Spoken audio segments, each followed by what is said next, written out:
All right, thanks, Sophia. Thank you, Sophia. Immediately, I will be sharing the slide. There you go. Cool. All right, well, welcome everyone. See, we have a pretty global audience, which is always exciting. The agenda is pretty light and pretty straightforward. What we mainly want is for each of you to understand what solution accelerators are, see a live demo, just showing some of the main capabilities, and then really leaving with how you can leverage solution accelerators in what you do day to day and really enhance your UiPath experience and journey. And so with that, let's just level set real quick. Some of you may know what solution accelerators are. Some of you, this may be the first time you're hearing about it, but it's always good to just level set on what exactly a solution accelerator is. And so with that, Vio, do you want to go to the next slide? Cool. And so solution accelerators, the concept, probably not new for any one of you on the call. We decided as a company, just through years of being in the market, getting customer feedback, getting partner feedback, just getting feedback from everyone who uses UiPath, especially our community members, that we can greatly enhance their time to value by providing frameworks of common automations or use cases so that they can use those frameworks as a starting point in their automation journey. And so with that, we set out to develop and create the Solution Accelerator program by working with our internal teams and external stakeholders to really figure out what are the use cases everyone is focused on, everyone is automating, and then what can we do to accelerate your time to value for those use cases. And so what we decided was we will provide and create these solution accelerators, which would act as a framework to not only help with development, but also be used as a great asset for discovery efforts. And then as the platform and capabilities expand, you can kind of have the peace of mind that the best and greatest and latest design principles are also embedded within solution accelerators. And so in terms of the development benefit, I think that's pretty straightforward. It jumpstarts your development efforts. You have a framework, you have all the assets, queues, whatever is used to build the underlying automation. We provide as much as we can within the SA itself. From a design perspective, the platform's ever changing, the use cases, some of them may use different products, different features, but regardless of what we use to build it, we will always use UiPath best practices and best design principles so that when you download it, you can actually have a peace of mind and not worry about whether or not it was done using the best practices at the time. And lastly, for discovery, this is something that a lot of people overlook when they think about assets or frameworks being solution accelerators. But if you're an automation program or someone who, let's say, started your automation program and you're trying to venture out into a new space within the organization, you can start looking at existing solution accelerators as a marker or as an indication of where to automate next, and use the assets documentation that come with it to have those conversations with business stakeholders and really explore how to amplify and just increase your overall pipeline. And then one last thing I'll add for all solution accelerators, we build these being very modular, right? And so we know that every customer is different. The applications you use is different from, a customer in the same industry, same space. And so when we build solution accelerators, we make it easy and pretty much make it easy for you to modify it and really add your own business requirements and business applications to the overall process flow. And so the annotation, the way it's built, the user guide really gives you all the information you need to really download these solution accelerators and make it your own so that it fits your own requirements. So I'll stop there. Any questions I should highlight or address from the chat?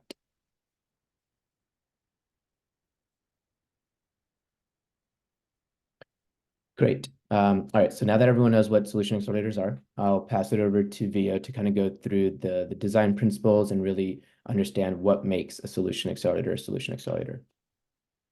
Thank you, Shashank, and thank you, Sophia, for the introduction, and thank you everyone for joining. I'm Viorel Nicolae, product manager for the solution architect. So I will use the latest comment from Shashank to actually go further. And I will start by explaining why our design is actually so important and so useful. we actually decided that it's important for us and for the users to have a backbone, 4 pillars related to the design that will make sure that the solutions that we offer are either easily adaptable, they can be configured extremely or with ease, and they're flexible so that they're able to be adapted to any particular case. Now, although our solution accelerator, and just as Shashank mentioned about the discovery, we have specific cases for specific area and specific industries, we do allow for an extra layer of configurations, so you're able to take them to the level that you need into your environment. So we do use a modular and a reusable approach, because again, this allows us to actually either add, modify, or remove various components, various templates within the solution accelerator, so it's easily adjusted to the needs.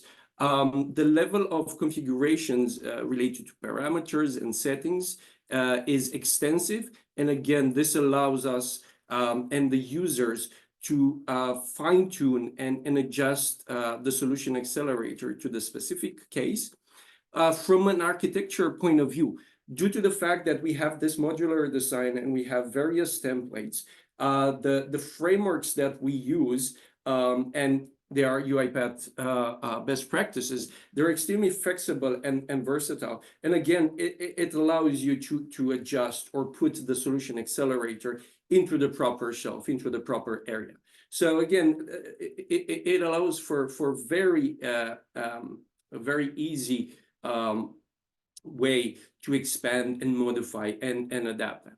And from a compliance perspective, again, because we follow, and it's a goal that we started from the beginning to actually add to use the best practices, the best industries, best industry standards. Sorry, this makes sure that we're offering high quality and very reliable automation. And again, due to the level of configuration, they can be maintained and sustained with ease.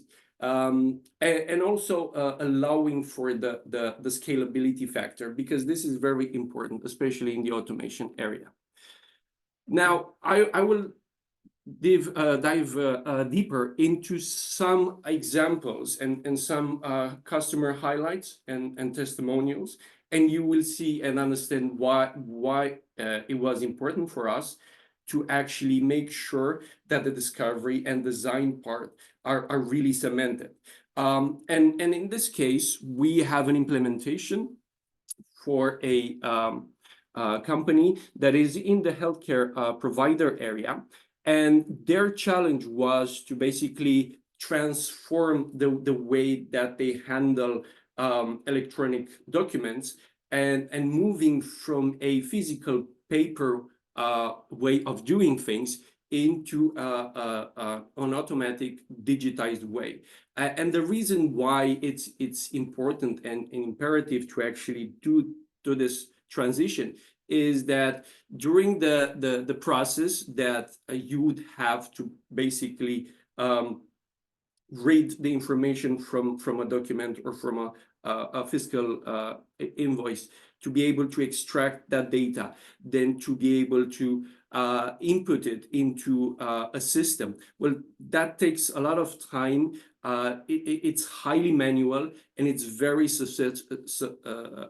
prone to errors. So basically, our solution just removed all the issues, because we were able to digitize all the documents that the client had, and with the support of UiPath products and services, and in this case, document understanding, we were able to reach a high level of confidence in what it means processing documents, and especially physical ones. Now, related to the discover part, due to the fact that we developed cases to specific areas and to specific industries, well, the discovery was quite instantly because we realized we have a solution accelerator that just matches the situation. Now, from a design perspective, and again, this is one of our pillars. It was 100% applicable. So there was no need for design because basically what we did was already to the level that the customer needed. And then from a development perspective, because I mentioned that we offer the solution accelerator with a configure or with a higher configuration level, it means that we actually come at a level where we provide the basic configuration, the basic structure, and you are just you only have to adapt it to your system and to your infrastructure. So this is just an example on why the implementation of a solution accelerator brought so much value to our customer. I will be moving on to several other testimonies. And just by looking at the numbers, we realize how much the solution accelerator helped, not only from a automation perspective, but from the point of view of how easy it is to actually bring this automation into your infrastructure. So things are varying either from thousands of hours saved annually to actually reducing a time to run from 8 weeks to about 2 weeks. So basically, because the discovery is already there, the design's already there, and the development has a high level of configuration, then the easiest part is just making sure it fits the right area. So these are just some of the examples that we have related to our customers being so happy and so supportive, because it saved and it's saving huge amounts of hours and effort. And I'm not talking just daily, but yearly. So moving on, I will discuss a bit about why, let's say, the deployment part is so important for us. So we talked about discovery, we talked about the design and the development. Now, one key thing that we have to tackle is the complexity of various configurations that one user might have to do during deployment. And due to the UiPath solution management, we're able to basically reduce by 80% the deployment time. So within the past, we had to do several steps manually, but because at this point in time, we have a proper solution management, we're able to encapsulate whatever we configure, whatever we develop, and encapsulate it into a package that can be easily transported and deployed to various tenants or organizations. So that basically we're just capturing, we're just encapsulating all the necessary things that are part of a solution accelerator, and then that can be easily transported and deployed with ease in various phases. And again, this is another step for us that helped us reaching this level of success with solution accelerator, because we're constantly trying and adding improvements from the perspective of reducing the friction that a user has to either again discover, design, develop, or actually deploy a solution accelerator. And now I will be switching or leave the mic to Ravi. Will actually demonstrate this part within a live demo. So Ravi, you have the floor. Thanks, Bio. Hopefully everyone can hear me. Yes, I will I'll be sharing. Yep. So real quick, This demo is going to be mostly focused on the deployment of a solution accelerator, but I do want to talk about the accelerator that we're going to be trying to deploy today. And that's going to be the two-way match invoice processing in SAP. It's a simple AP invoice processing process where a customer or a vendor will give a invoice and you want to match the invoice line items with your own PO information in SAP. And this can be done in SAP or in any other F&A system such as Coupa or Oracle. And we have a Coupa accelerator as well, but today I'll be focusing on the SAP process. And this manual matching of line items between these two different documents could potentially have high risks if done manually, and that's why we wish to automate it. And the accelerator will be using the robotic enterprise framework, the document understanding framework, a bunch of reusable components, and then a UiPath Action Center. So let me exit out of this. This accelerator can be found if you navigate on over to the UiPath Marketplace, go to the Accelerators tab, scroll down, and you should see a bunch of our accelerators. The one we'll be talking about today is the two-way match invoice processing for SAP. This accelerator can easily be downloaded if you sign into Marketplace, and the components, once unzipped, should look something like this, where we have a deployment, a documentation, libraries, and processes folder. I won't be going into a lot of detail in all of these, but the thing that we'll be focusing on today is the deployment. Once you open the deployment folder, you'll be able to see that we have three different files here. A data service schema, as this accelerator will be using UiPath data service, and we want you to easily be able to create a data service entity in your orchestrator instance. It'll contain the two-way match SAP solutions management zip file, which will, as Vio mentioned earlier, help us deploy this accelerator at lightning speeds. And then finally, we also provide the reusable library that contains a lot of the reusable components that are used in this accelerator. As of now, adding libraries through solutions management is an alpha, and therefore this will have to separately be uploaded.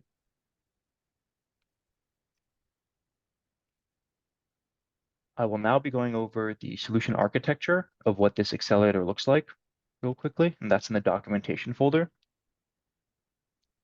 Won't be spending too much time here, but this accelerator is composed of 4 different processes.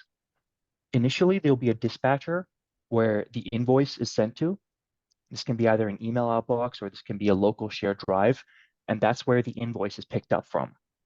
We'll then move on over to the document understanding process where this document is digitized, and we digitize all the line items and the PO number.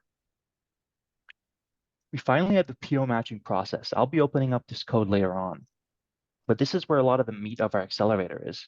And what we're doing is we're going to use an SAP API, which has been configured in this accelerator, to go ahead and use the PO number that came from the invoice that was digitized, and go ahead and search for this PO in your F&A stack. We then use UiPath Action Center to do the matching for you and allow for a human-in-the-loop intervention so that the matching can be looked at before it's confirmed. And then finally, we have a performer process which wraps everything up.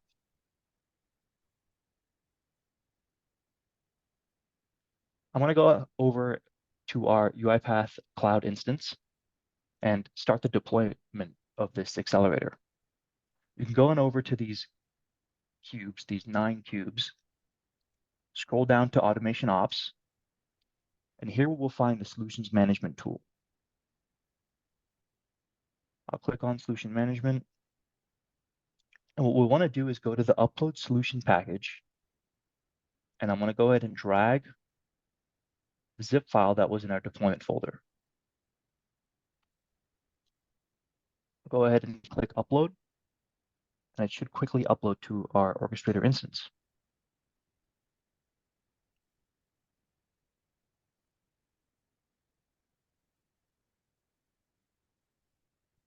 So the package was uploaded successfully, and you should see the status change to pending. It should really quickly go ahead and change to ready, as you can see. And what we want to now do is click the 3 dots here and go to deploy latest version.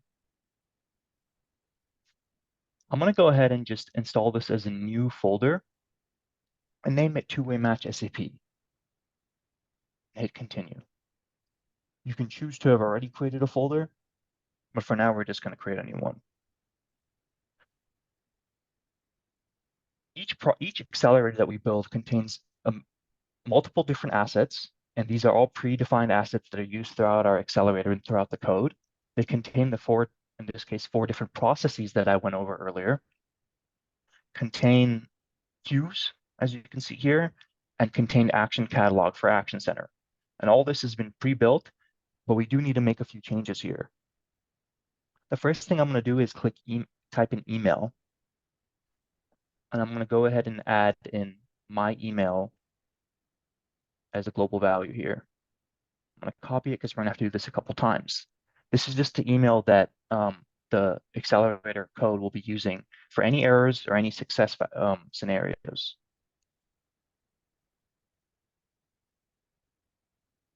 These are just a few of the different changes we need to make before we can go ahead and deploy our accelerator. I think that's all for the email. I'll definitely miss 1 or 2, which we'll have to change later. I'm going to type in SAP, and we can see all assets related to the SAP API. And the one I'm going to want to change is this credential. I'm just going to add in a default value for now. Just doesn't have to be the real value for demo purposes. Port number, do something like this. Server, I'm just going to put in something like this. It's a port number. It's probably incorrect, but that's fine for now for demo purposes. I'm now going to go ahead and go to Office 365. These are credentials related to your Office 365 tenant, and this allows for easy email integration in the accelerator. I'll put in my email. For the tenant value, I'll also put in a fake number for now.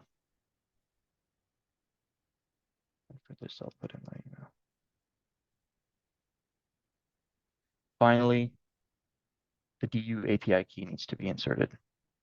So these are just assets that are specific to our customer or our user. And so these, I can't have them pre-populated in solutions management. Let's try validating this. I'm sure 1 or 2 of the emails will be missed. And what you want to do is make sure that once you hit validate, it's a successful. Oh, okay, I got them all. Cool. So now that all the assets have been configured, your accelerator is ready to go. The API URLs that are used in the SAP API have been predefined and need minimum change unless you have a custom SAP instance. And I'll be going into this later. I'm going to hit deploy and wait for this to be deployed to our orchestrator instance.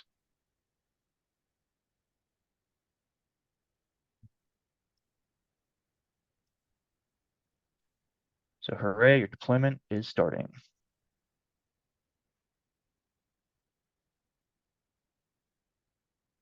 So I'm going to now go ahead and move on over to our UiPath code. While that deploys, we'll go back to that. I don't have time to show all the processes, but I will be going into our PO matching process, which is in the middle of our process. So by now, the robot code should have retrieved the invoice from the email inbox, digitized this email using the DU framework. And what we now want to do is in this process, retrieve those line items for this certain invoice. And we're going to want to get the related PO data from our SAP instance. As you can see, the code we've written here has specific instructions of where code needs to be changed or where the user should be wary that this framework might be too specific for them.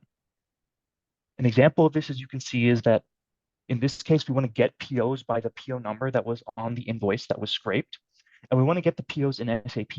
To do that, we have to hit the SAP API service, in this case, API purchase orders _ process _ SRB. This SAP service might not be enabled in your custom SAP instance and might need to either be enabled using your SAP admin or completely changed to a similar API. And if that's the case, all that one needs to do is change the API URL and then go ahead and make sure that the way the API response is handled in the code below is slightly varied.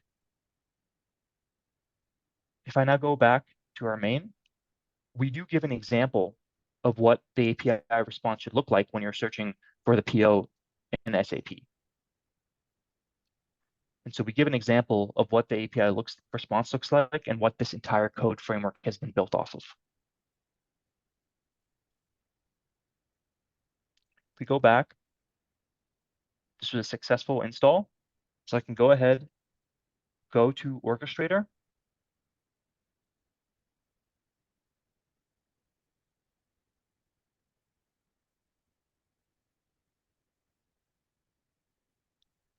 Go to the two-way match SAP right here. You should see a little S here, indicating that it was created using the solution management tool.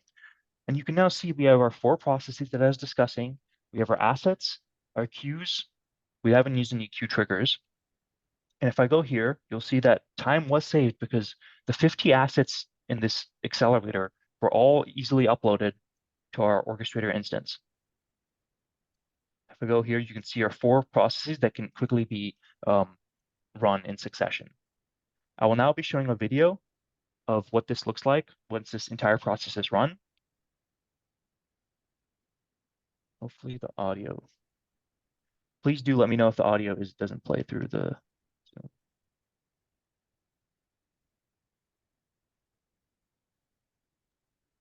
Can't hear the audio. Okay, let me do a reshare here.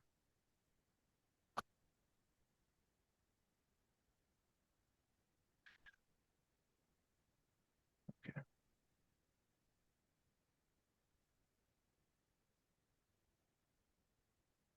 That will successfully allow you to test this PO matching template. In Orchestrator, we see the 4 processes that compose our solution: our dispatcher, our document understanding process, our PO matching process, and our performer. The two-way match solution starts with our simple dispatcher. This process could be scheduled, or we can manually trigger it.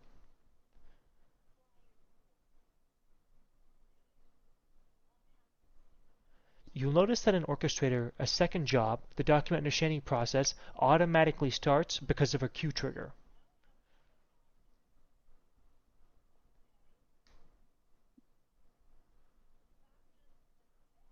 Returning back to Orchestrator, the document understanding process is suspended. This is because it's waiting for a human to come into the loop and verify the information that was extracted from the invoice.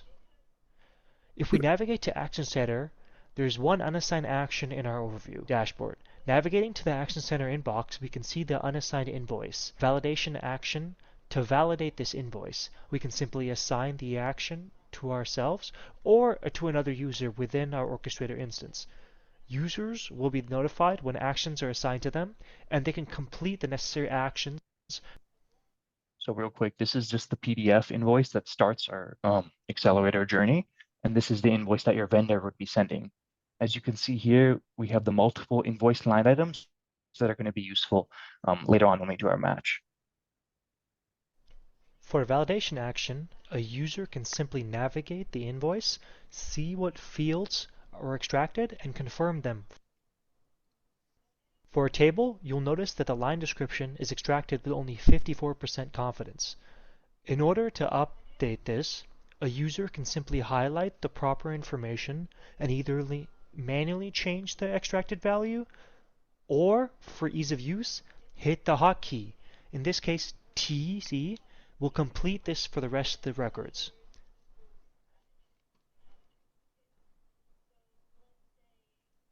After completing our action in Orchestrator, the automation automatically resumes. Our solution continues with the PO matching process, automatically triggered because of our queue triggers. The PO details are retrieved from SAP via API call. An action is then created that contains both the PO information from SAP and the invoice details that were previously confirmed as part of our document understanding process. In Action Center, we will see an unassigned PO matching task. Let's assign that to ourselves and complete it. So here we can see the Action Center task that's been created. The entire form was pre-built by our team inside this code. Here we can see general invoice information That's all coming from that document that you saw on the earlier page. And also the invoice line items are below, also from that same document. Taking a look at our invoice line items, we'll be able to choose a corresponding PO. This PO doesn't match. Let's choose the other one. And the reason we might have multiple POs is that an invoice might be matched or mapped to multiple POs. And our code automatically retrieves all POs related to that number, and then you can quickly sift through them inside our front-end form UI to make sure you match the correct PO. This one looks right. Let's match the invoice line items one by one.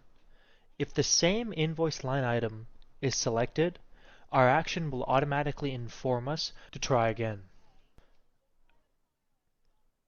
Completing our action, we will return to Orchestrator to see that the job has already resumed. So this example went over the human in the loop route of this, and the real power that our team feels in this type of code is that if a user chose not to do automatic PO matching, they could go ahead, move down from automatic PO matching, open up this empty piece of code that we've left, and go ahead and add any logic to automatically do that entire step and automatically match these two documents and not use the human in the loop route. So we really give the user in these frameworks a lot of freedom to choose which route they want to go to. And so we've built out the human in the loop aspect, but we allow the user to go ahead and code whatever automatic PO matching technique they want to do. So that is all that there is for this demo. Thank you for watching. I'll pass it back to the team. Thank you, Ravi. Thank you.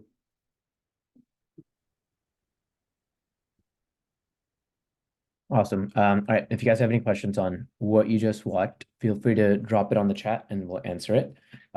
But now that we've understood what a solution accelerator is and kind of seen one in action, we now want to focus on what we did in 2023 and what we plan to do looking ahead. So just kind of quickly recapping what we did last year. We developed 75 solution accelerators. They're all free to download on Marketplace. They span 7 different industries. So hopefully there's a lot of good accelerators that you can use in kind of what you do day to day. We also did 3 product-centric accelerators spanning our DU, document understanding, test suite, and communications mining, which is slated to be coming out soon. And that's kind of what the first year of the program was focused on. As we kind of took a retro and really figured out what do we want to focus on for 2024, there's a few main themes that came across. First one is reducing the deployment complexity with all the latest features. And so the big thing that you'll start seeing is solution management being integrated with how you actually leverage solution accelerators. And the intent here is to really make it easy for you, the end user, to start downloading and leveraging SAs in what you do. And then the other big theme is we also decided and realized that we should probably expand the scope of what a solution accelerator is.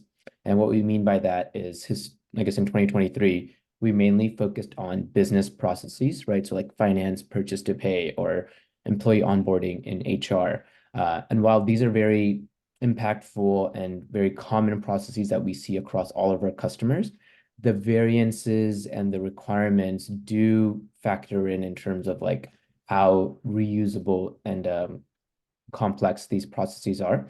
So while we still continue to push forward on our business process accelerators, we also want to start exploring our task application-based solution accelerators and product framework accelerators. And so task application-based ones would be smaller in scope and more, task-centric, so like point solutions that any developer can use as building blocks to build a broader end-to-end process.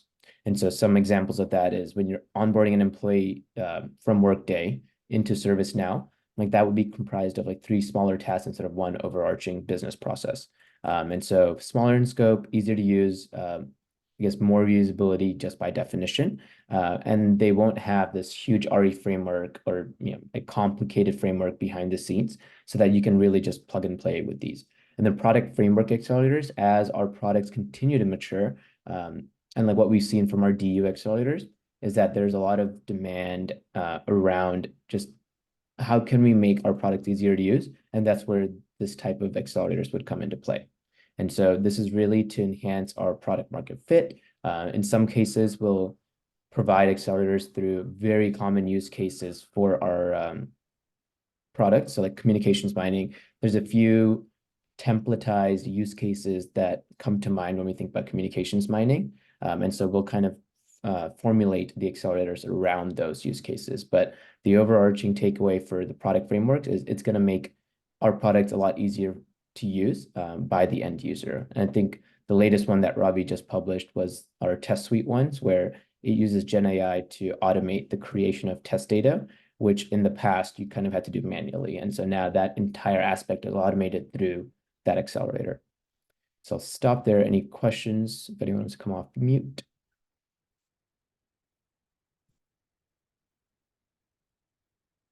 Cool. And next slide. All right. So like we mentioned a couple times, all accelerators are found on Marketplace. If you look at the top ribbon, there's actually a separate tab for accelerators themselves. If you go there, you can browse all of the different accelerators we have live. You can filter by industry, line of business, what applications they touch, and so on. One thing we want to call out, our solution accelerators are secure, and we go through our own certification process before we publish. And so they are all gold certified. What that means, you can read on the left-hand side of the slide. And then the other big thing we always hear is, are these solution accelerators supported? And they are supported for free by our support on demand program. And so the link is on the slide, which you'll get after the session. And so if you want to go and explore solution accelerators, start downloading them, playing with them, seeing what you can use and how they really work under the hood, you can start doing that right after this session. And with that, let's go to the next slide. We have some poll questions for y'all, and then we can end with some Q&A. Cool. So if you guys want to pull out your smartphones and just scan this QR code, it should link you to our poll questions.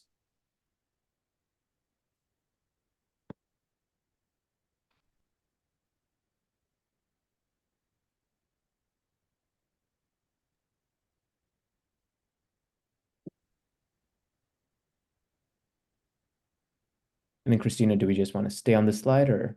Let's stay just a bit more, maybe like 20 seconds more. I see people are already joining, and Sophia just shared also the link and the passcode in the chat for those who want to join from a laptop, from browser, but it's easier through mobile because it takes you right into the quiz room, the QR code. So we'll see, we have 84 people in session now. Let's see how many we have in the quiz room. 20, so let's wait a bit more. We aim to have like at least 50% of what we have in the session. So we should go to 45, 50 players maybe.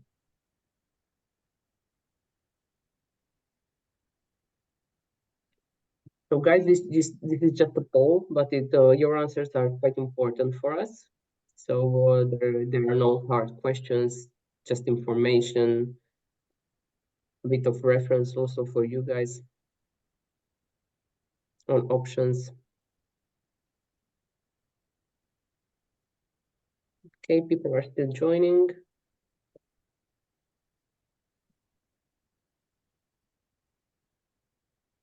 Okay, we got to 40, 32. Oh no, we lost two.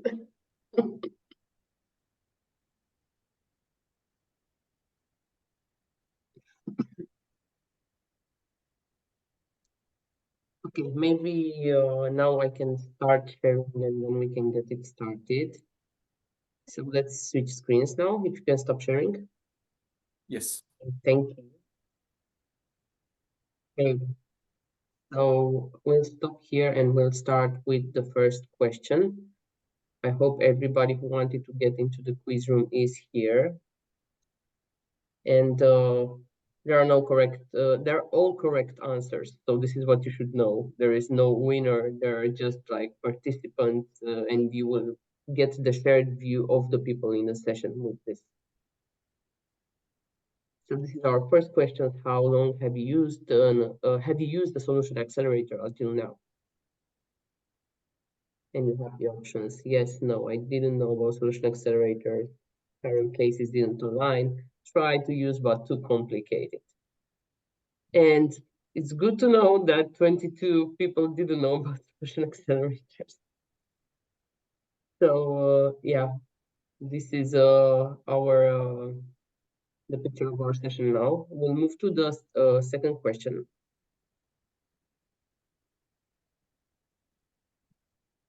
What makes you consider using a solution accelerator? And you have choices, business benefits, cost savings, deployment time, how fast can you start using a solution accelerator, use cases, what are the specific use cases I can use them for, support, or other.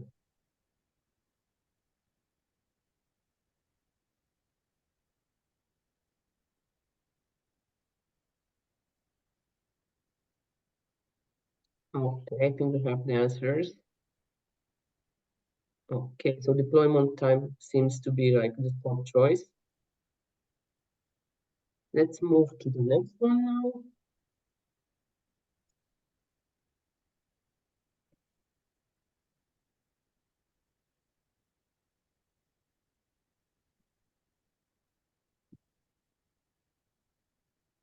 What type of solution accelerator do you prefer and will be most useful for you? Business process solution accelerators, solution frameworks for task application-based solution accelerators, simple task-based solution, product framework solution accelerators, enhanced product capabilities.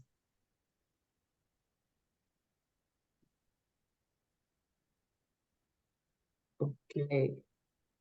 Yeah, so I hope this was very informative for our whole audience as to the options the audience has and also for our team.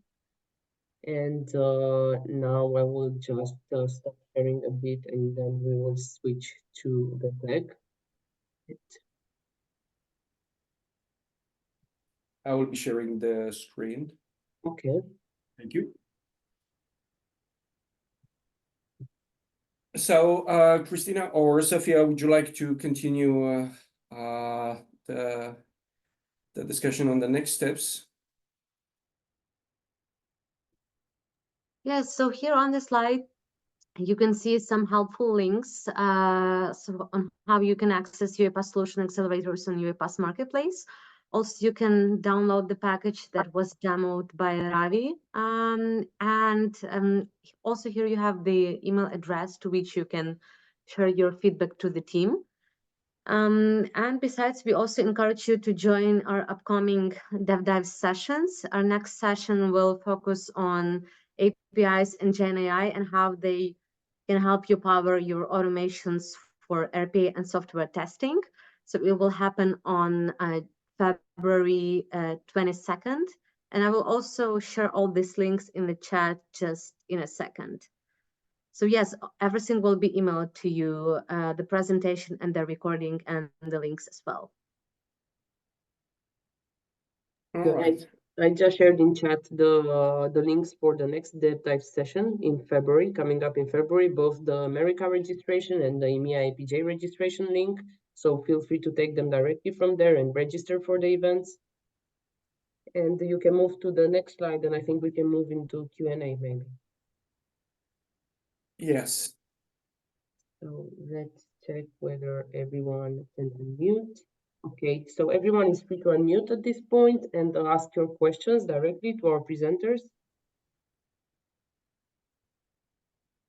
So we're not functioning in chat anymore now. This is the time when you can ask anything that you are curious, any question following the session you might have. Or if you are shy, you can still put it in chat and we'll read it out loud. Okay, can I go? Yeah. Hello. Hi, Shashank. Hi. Thank you for this wonderful presentation. So, my name is Mukesh, and I just wanted to ask a quick question, right? So, we already have something which is called frameworks, right? So, like a robotics enterprise framework, right? Where the developer is writing the code. And if I see the solution accelerator, right? And please correct me if I'm wrong, right? Is it just like creating an enterprise solution over a framework and then sharing it to the people so that they can just put their instance, their information on it? so that they don't have to repeat the complete process again? Or how do you see it? So like, what's the difference between the RE framework and like what SAs are providing?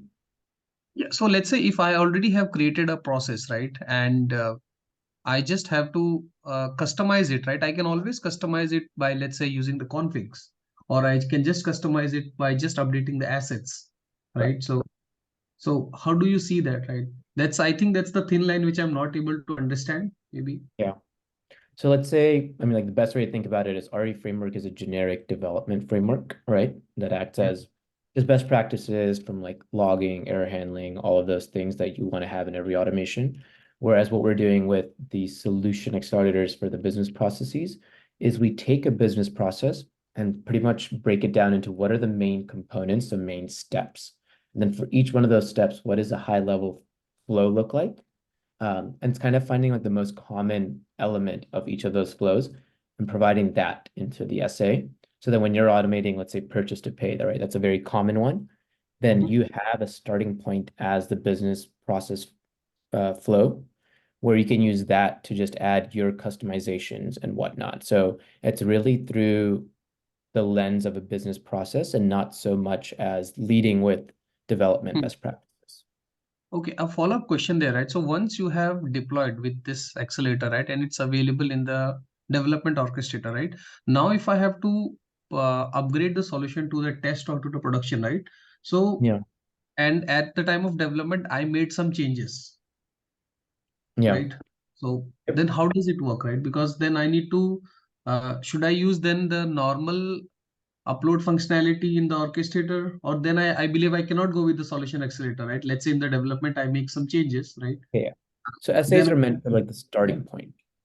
And so Yeah. like I think you're spot on. Like you download the SA in dev, Yeah, customize it. And once you customize it, then it's like an automation workflow. exactly. And Yeah. you'd promote that to test and production. Okay. Okay. Understood. So, Thanks. so follow-up question to that. So I suppose that once you have it in your dev environment, you can still use the solution management to pack everything together and push it to a test or prod environments, correct? Yes, that is correct. Okay. Yeah. Tom, Robbie, do you guys Thank want to come in? Yeah, just chiming in briefly. I think moving back to the previous question as well, in terms of like we can just use the configuration to change assets and such. Completely understand what you're getting at. With that, this is not a solution where we're providing something that works out of the box. You're supposed to just change configurations. This is a solution accelerator where it is more of a framework type of product. Reason being is that a lot of environments are different. Businesses tweak processes to conform to their standards, etc. So we're providing you something that you're supposed to take and customize through development.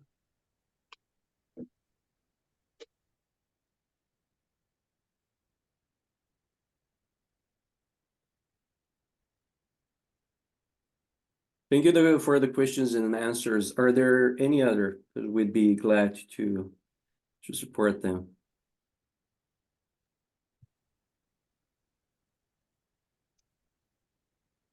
If we have any more in the chat coming.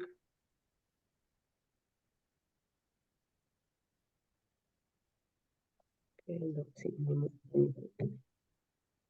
Does anybody else have a question? I do have a question. Okay. My name is Octavian. So how many of these solution accelerators are geared towards process mining? So I know that we have some starting points for process mining, but do we have them in the marketplace or any solution accelerators that are built on this framework for process mining? So at the moment, we have nothing based on the process mining framework. The relationship we have with process mining, where process mining helps you understand or discover the potential automation, is the ability to understand from process mining, well, what are the components areas for me to automate within a process, within an industry, and then the relationship with the solution accelerator, which is matched against those automation needs. But in terms of the framework, we have not done that. Okay, thank you. But I understand that there are some that are making use of the communication mining, correct? Communication mining, yes, just as Shashank mentioned. Yes. Okay. Thank you. I do see a question in the chat. Is there a solution accelerator for reading POs for digital order processing? I don't think there is one that's one-on-one with the case, but we have several that can be adjusted to that. Tom, Ravi, would you like to chime in on this? Yes, there is one that's related just to reading purchase orders. Okay. I'm replying in the chat that marketplace listing right now. Give me one moment. It uses the out-of-the-box model for reading purchase orders. It can get documents from a data source, like an email inbox or a network drive, and uses a pretty standard dispatcher to document understanding framework to perform or process. So I'll leave that here momentarily. Let me go dig that up.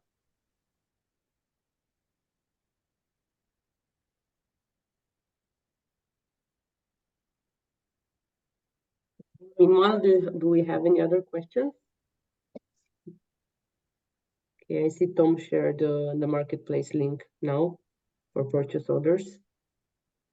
So you can all pick it up from the chat, from Tom's answer to continued question.